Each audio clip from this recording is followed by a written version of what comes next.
યાદ રાખજો મિત્રો, તમે બે ભાઈઓ વેરા બેહી અને શાંતિથી ખાઈ શકતા હો તો માનજો તમારી માં તમારા પિતૃની અસીમ કૃપા ઉતરી છે. બાકી ઉમરે ઉમરે વેર કરાવ્યા. સમય એટલો કઠણ આવ્યો છે કે ઉમરે ઉમરે વેર કરાવ્યા. આખો યુગ જ અવડો આવ્યો છે. અકડેલાટી કરીને કડજુ ગાવ્યો, ધરાથી ધર્મને મારવા દાવ્યો, ચોર લફંગાને સેનમાં લાવ્યો, લોભી લાલચોમાં ખૂબી ફાવ્યો. રાતથી ખેડૂતો હરખથી આંકતા નવ નવ કહે તાગનો આ પતાઈ હુકાઈ ગયો હરવાણિયું થપાટેક લાગતા કરી દીધા નવાણે ને કાકરા ભાગતા રહ્યું નહીં ગૌતર ગાયું ને તારવા ધોળજે કૃષ્ણ હવે તું તારવા.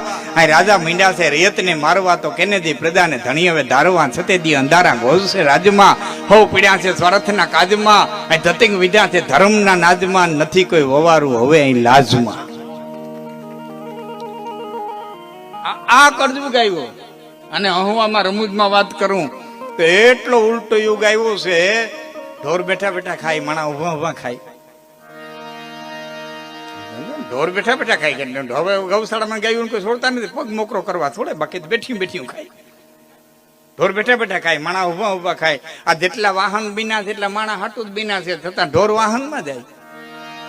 હા, ખોખડા સુધી ભેં વેચ્યો તરત મેટાડોર બાંધશે, કોઈ હલવશે નહીં. દીકરાના લગ્નમાં ઘોડી આવશે તો મેટાડોરમાં આવશે.